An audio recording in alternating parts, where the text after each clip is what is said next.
The night was heavy with silence, the kind of silence that presses on the chest and makes every thought louder than thunder.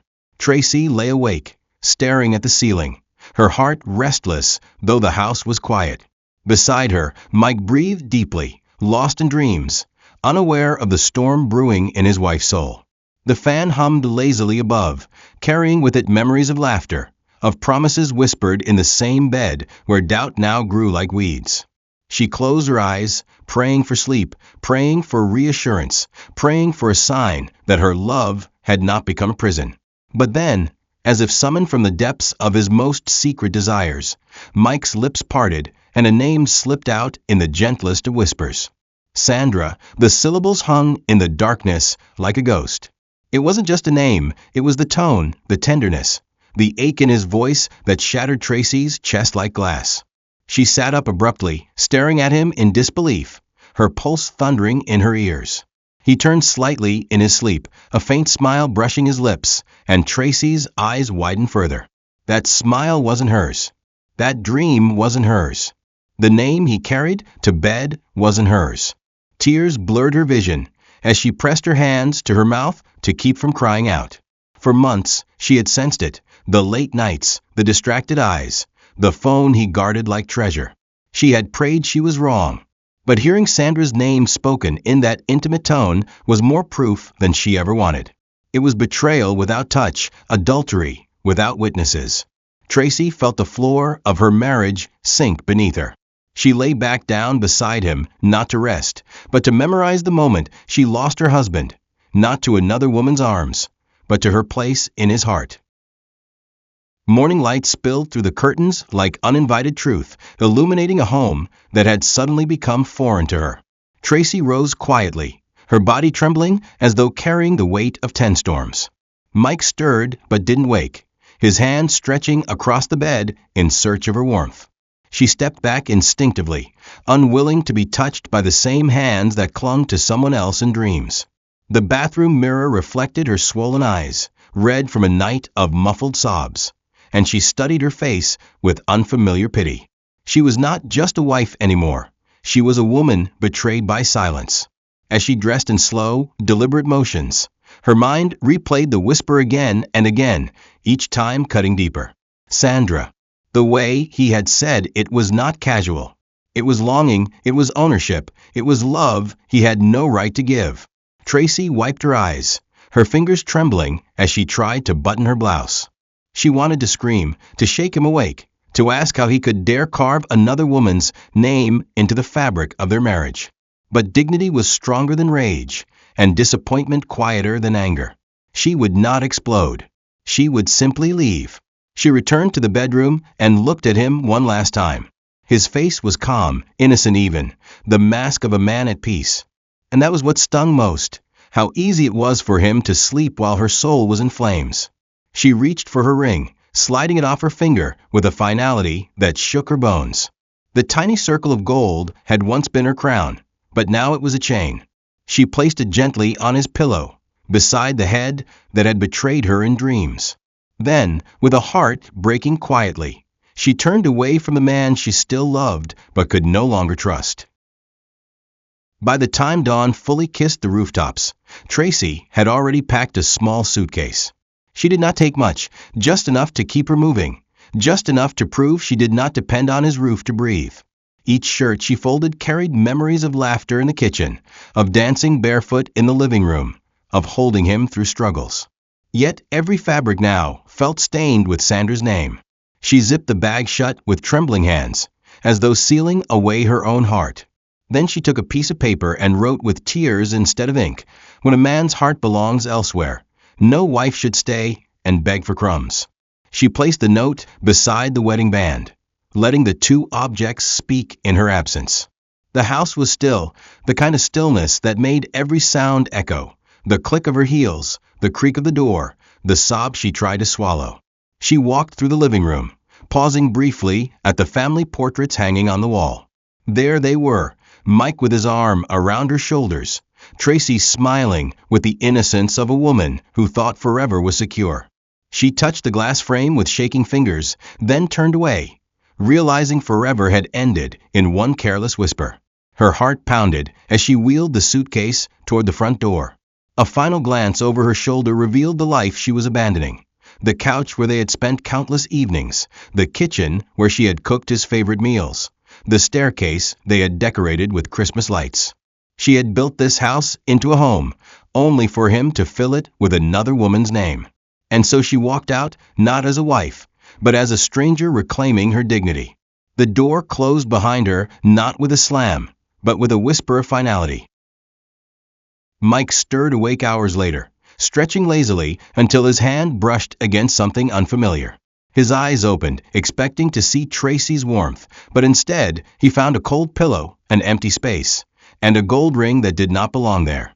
He blinked in confusion before spotting the folded note. His chest tightened as he picked it up, his eyes racing across her words. Each sentence struck him like lightning, burning shame into his skin. His heart skipped violently.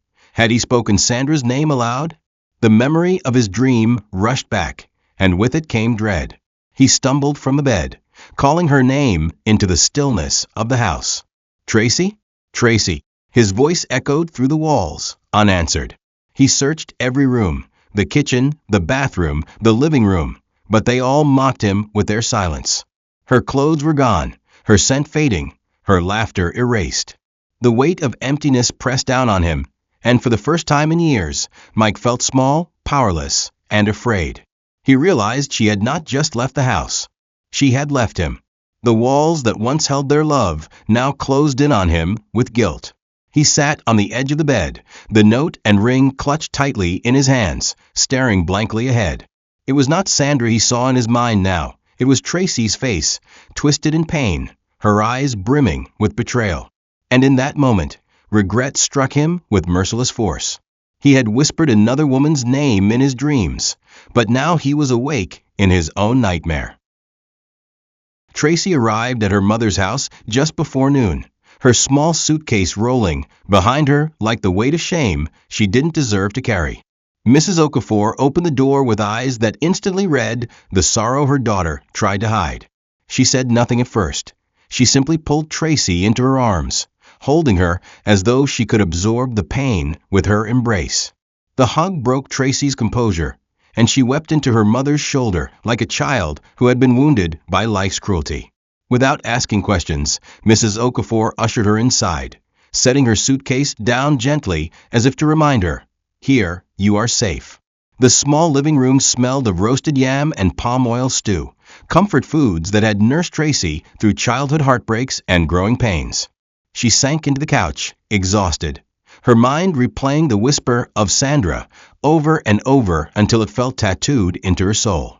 Mrs. Okafor sat beside her quietly, waiting for words to come. Tracy finally spoke, her voice broken. "Mama." He called her name in his sleep. He called for Sandra.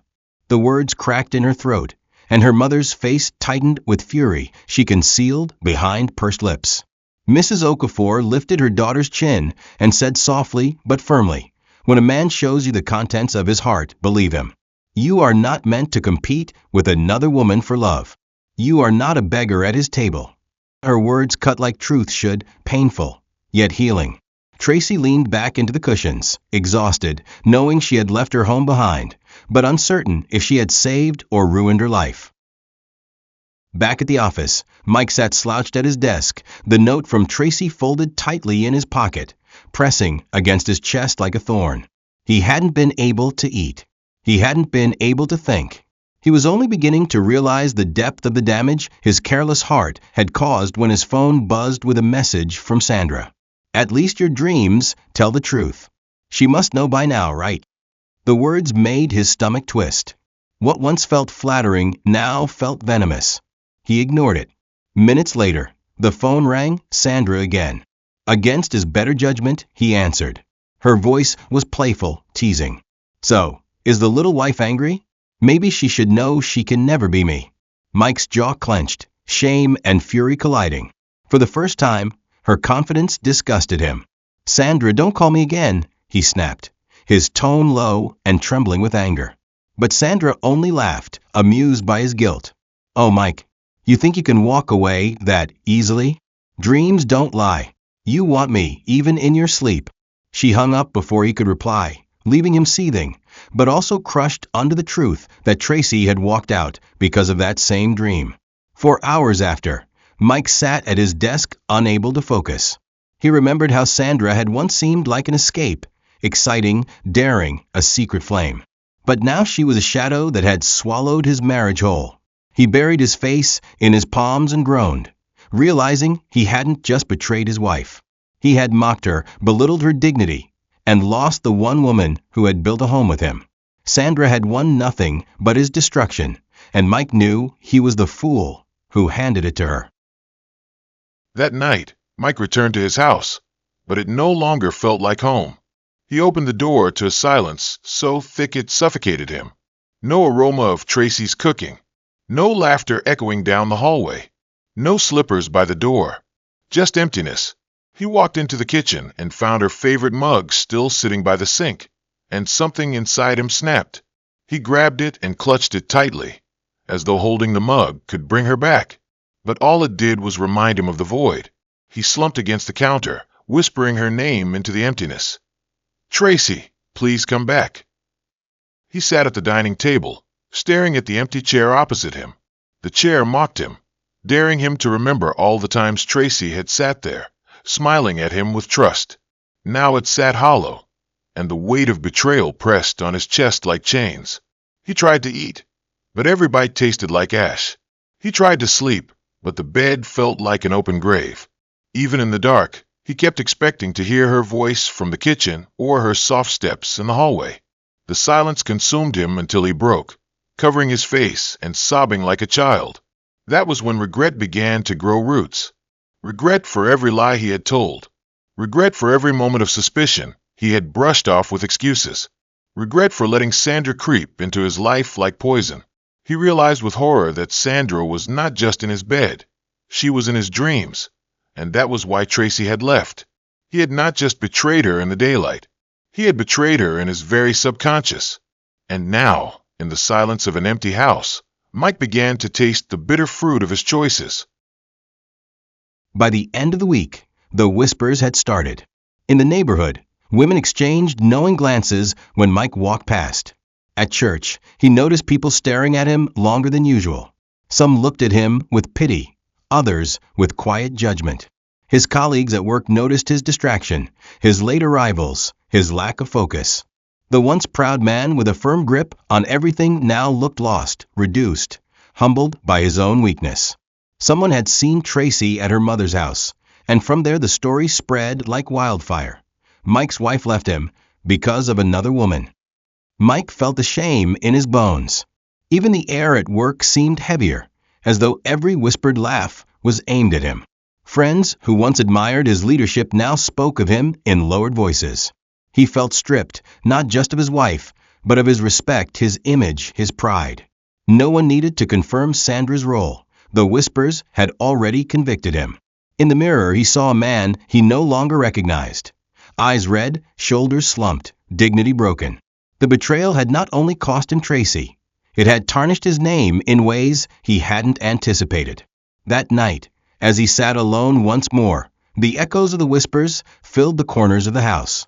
He heard Sandra's mocking voice, his colleague's silent judgment, and Tracy's words from a note. No wife should stay and beg for crumbs. He covered his ears, but the voices grew louder inside his head. For the first time, Mike understood that regret is not just sadness. It is torment, a relentless punishment that gnaws at the soul. And he realized that while Tracy had left quietly, the entire world had stayed to remind him of his shame. Sandra was not the kind of woman to vanish quietly. She thrived on chaos, feeding on the cracks in people's lives. When Mike ignored her calls for days, she marched into his office uninvited, her perfume flooding the room like a weapon. She leaned against his desk, smirking. "You think you can just cut me off? After all the times you came running to me when your wife was too busy praying or nagging." Her words stung, not because they were true, but because they mocked the loyalty of the woman he had betrayed. Mike stood, his jaw clenched, his voice shaking with restrained fury. "Sandra, get out. You're not welcome here anymore." But Sandra only laughed, tossing her hair. "Oh, please, Mike. You can throw me out of your office, but you can't throw me out of your heart. Your own wife left because of me. Admit it, you'll never stop thinking of me." She touched his arm lightly, and the gesture burned him like acid. He yanked his hand away, disgusted. For the first time, he truly saw her, not as temptation, not as escape, but as poison. The woman who once made him feel powerful now made him feel dirty, small, and ruined. Security escorted her out, but her mocking laughter echoed in his ears long after she was gone. Mike collapsed into his chair, burying his face in his hands. The irony clawed at him. The mistress he thought would bring excitement had only brought destruction, and the wife, who had been his anchor, was the one he lost. He realized Sandra wasn't the storm that destroyed his marriage. He was the storm, and Sandra was merely the lightning that exposed his weakness. Back at her mother's home, Tracy moved through her days like a shadow. She tried to smile when her mother spoke to her, tried to eat when food was placed before her, but her heart felt hollow. One evening, after sitting silently by the window for hours, she finally broke the silence. "Mama, I still love him, but I don't know if love is enough." He called her name as though she lived inside him. Her voice cracked under the weight of longing and disappointment. Mrs. Okafor listened quietly before speaking with the firmness of a woman who had seen too much in life. "My daughter, love is powerful, but it is not blind. A man who brings another woman into your home, even through his dreams, has already torn the sacred cloth of marriage. The question is not whether you still love him, but whether you still love yourself enough to demand respect. Let him feel your absence. Let him sit in silence and taste the emptiness he created. If he values you, he will come back crawling. If not, thank God you left before the wound became a grave." Her words carried the weight of wisdom, a reminder that forgiveness must never come cheap. Tracy's eyes filled with tears. She thought of the nights she had prayed over Mike, the sacrifices she had made, the joy she once felt in his arms. To think that all of it could be undone by another woman's name left her trembling. She placed her head on her mother's lap, whispering, "I don't want to be bitter, Mama, but I don't know if I can ever trust him again." Mrs. Okafor stroked her hair gently, responding softly, "Then don't decide now. Sometimes the best answer is silence. Let time prove his heart." Days later, Mike finally gathered the courage to visit Tracy.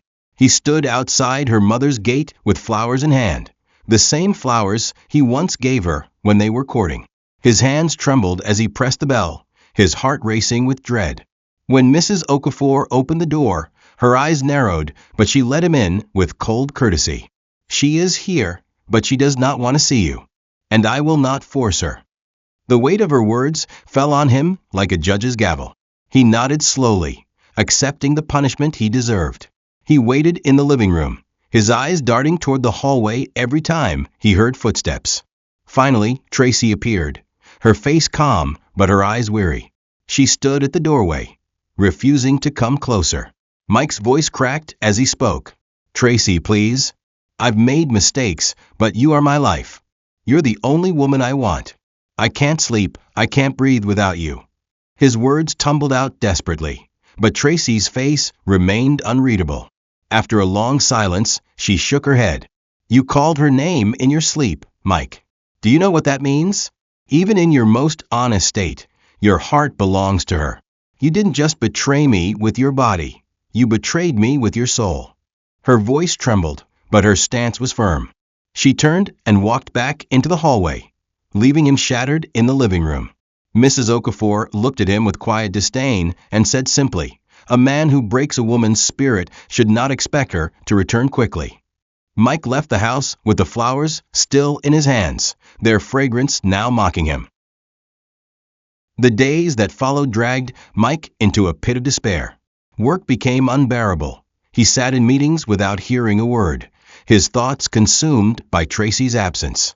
His employees noticed his sunken eyes, his unkempt appearance, his inability to lead. Whispers spread that the once proud man was falling apart. And indeed he was. Each night, he returned to the empty house, sitting in the living room with the lights off, drowning in silence. Sometimes he replayed voicemails from Tracy just to hear her voice. Other times, he clutched her pillow, inhaling the faint scent that was fading with each day. Sandra tried once more to reinsert herself into his life, but this time her messages went unanswered. She grew frustrated, sending angry texts filled with bitterness and accusation. When she finally realized he was done with her, she exploded, shouting at him over the phone. "You think she'll take you back? You're ruined, Mike. You'll crawl to me again when she rejects you for good." But her words no longer held power. He hung up and blocked her number, knowing she had been nothing but a mirage, a desert flower that left him thirstier than before. By the end of that week, Mike collapsed at his desk from exhaustion and stress.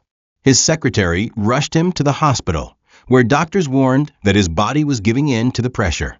He lay in the hospital bed, staring at the ceiling with tears running silently down his cheeks. All he could think of was Tracy. The woman he had discarded in carelessness was the only one he wanted at his side. As machines beeped around him, he whispered into the sterile air, "God, please give me one more chance. Just one more chance to prove she's my only dream." The hospital's sterile air carried more than the scent of medicine. It carried the weight of reflection. Mike lay there, weak but restless, haunted by the silence of the woman he longed for. Words piled in his chest like stones, heavy and suffocating, and he knew they could no longer remain unspoken. With trembling hands, he asked the nurse for paper and a pen. Under the dim glow of the ward light, he began to write, each line bleeding with confession. "Tracy," the letter began, "I do not deserve your eyes to ever look at me again, but if I die with these words unspoken, my soul will never rest." He poured everything onto the page, the shame of his weakness, the poison of Sandra's influence, the hollowness of nights without her. He admitted what she already knew, that calling Sandra's name was not an accident, but the overflow of a hidden betrayal. Yet he also swore with trembling sincerity that Sandra had never been his future, never been his peace, only a mirage that led him astray. He wrote of how her absence had stripped him bare, how the house had turned into a coffin, how even food turned to dust without her presence. With every word, he bled his guilt onto the page, hoping paper could carry what his voice had failed to deliver. When he finished, his hands were wet with tears that had fallen freely. He folded the letter carefully, holding it to his chest like a prayer. The next morning, he sent it through a trusted friend to Tracy's mother's house, unwilling to intrude further, but desperate for her to see his soul laid bare. Then he returned to his hospital bed, weak but lighter, waiting with the patience of a man who knew forgiveness was a mountain, not a pebble. The letter arrived like an uninvited guest, its folds heavy with unshed tears. Tracy sat on her mother's veranda, staring at the envelope for a long time before opening it. Her fingers trembled as though touching something fragile and dangerous at once. As her eyes traced Mike's words, her chest tightened. Each confession was a dagger, each apology a salve. She felt his sorrow pouring through the ink, but she also felt the weight of the wound he had inflicted. By the time she reached the last line, "You are my only dream, and I wake every day in regret," her tears blurred the page. She folded the letter and pressed it against her chest, rocking back and forth in silent conflict. The love she still bore for him stirred like an ember refusing to die, but the memory of him whispering Sandra's name kept striking it down. She remembered the nights of laughter, the prayers they had shared, the future they once planned, but she also remembered the bitter taste of betrayal that still lingered on her tongue. Her heart and her pride wrestled like enemies in her chest, leaving her exhausted with confusion. That evening, she knelt by her bed to pray, her voice shaking. "God, what do I do? I still love him, but how do I trust him again? How do I forget the sound of another woman's name where mine should have been?" The room was quiet, her tears falling like rain onto the floor. She did not receive an answer that night, only silence, but sometimes silence was God's way of telling her to wait. Fate, however, has a cruel way of writing its own script. Days after reading the letter, Tracy went to the market with her mother. She moved between stalls, buying vegetables, when she heard a familiar voice behind her. Her breath caught before she turned. There was Mike, thinner than before, his shoulders slumped, his eyes hollow yet desperate. He froze the moment he saw her, as if the earth itself had stopped spinning. For a moment neither spoke, the market's chatter fading into the background. It was just them, suspended in a silence heavier than words. Finally, Mike stepped closer, his voice breaking. "Tracy, please. Just give me a chance to make it right. You don't have to forgive me now. Just don't shut me out forever." His eyes searched hers with the rawness of a man stripped of pride. He looked older, weaker, as though regret had carved lines into his face. Tracy's lips parted, but no words came. She could feel her heart thudding, torn between the love that still pulsed within her and the hurt that poisoned it. After what felt like an eternity, she turned away, her silence louder than rejection. She walked back to her mother, leaving Mike standing amidst the bustle of traders, his flowers still in hand.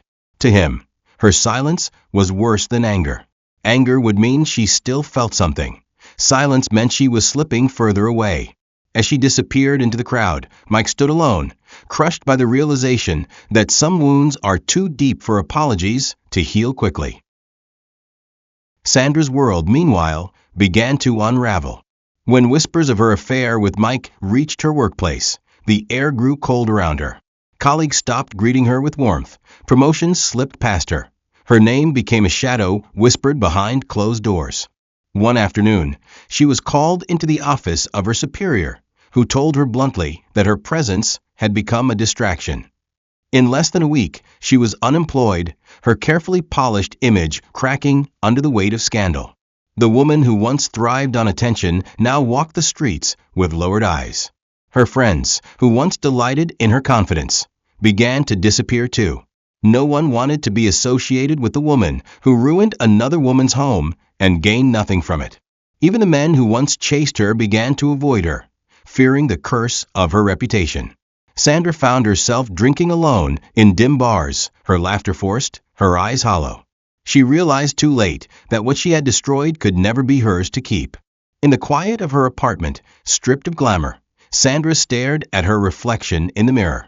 The woman she saw looked tired, bitter, empty. She remembered the mocking text she had once sent to Mike, the arrogant laugh she gave when Tracy left. Now she was the one abandoned, irrelevant, and forgotten. With a glass of cheap wine in her hand, she muttered bitterly to herself, "Was it worth it?" The silence of her room answered her more truthfully than she wanted. Tracy tried to busy herself with daily routines, helping her mother at the shop and visiting her younger siblings. But even in her attempts at normalcy, memories of Mike clung like shadows. One Sunday afternoon, as she sat outside shelling groundnuts with her little niece, the child suddenly looked up and asked innocently, "Auntie Tracy, why don't you live with Uncle Mike anymore? He used to make you laugh." The words pierced Tracy like a blade, because they carried no malice, only the simple truth of a child who remembered joy where now there was silence. She forced a smile and brushed the girl's hair back, but her eyes watered. That innocent question awakened the ache she had tried to bury. It reminded her of a love that had once been real, the laughter that had filled their home, the dreams that had painted their walls. For the first time since leaving, Tracy admitted to herself that she still loved him fiercely, but love now felt like fire. It warmed her memories, yet threatened to burn her if she reached for it again. That night, she lay awake in her mother's house, staring at the ceiling, replaying both the beautiful and the bitter. She thought of the note she had left behind, of the flowers in his trembling hands, of his letter drenched in regret. Her heart wavered, teetering on the line between anger and longing. It was then she realized the cruelest truth of all. Forgiveness was not about the strength of love alone, but about whether trust could ever be rebuilt. Fate struck again when the phone rang one late evening.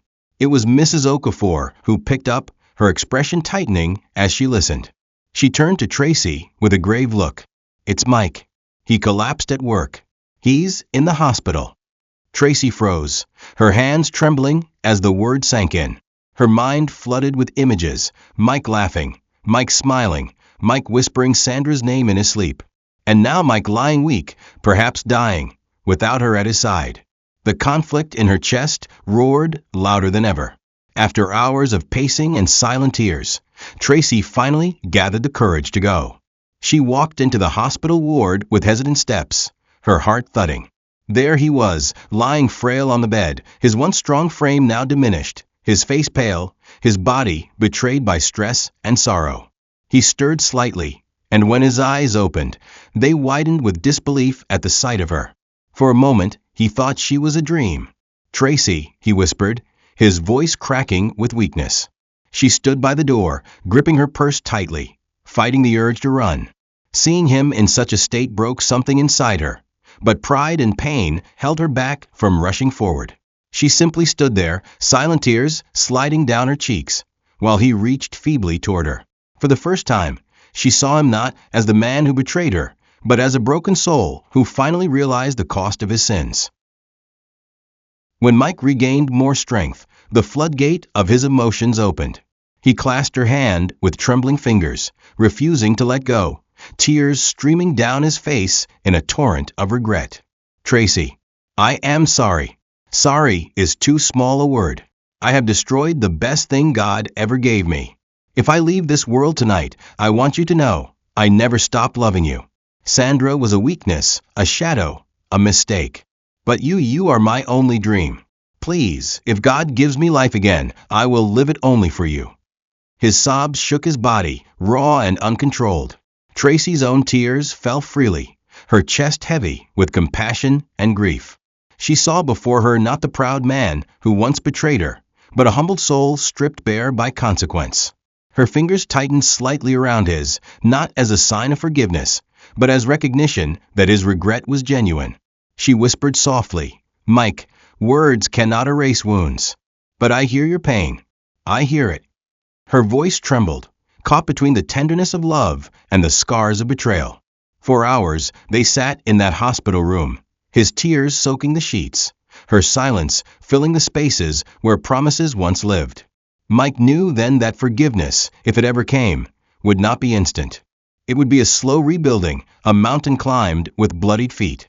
But for the first time, he felt a flicker of hope, because Tracy had not walked out of that hospital room. She had stayed, even if only for the night. When Tracy left the hospital the next morning, the sun had just begun to rise, painting the sky with hues of gold and ash. She walked slowly, her heart heavy yet strangely lighter. She did not promise him anything. She did not say she would return home.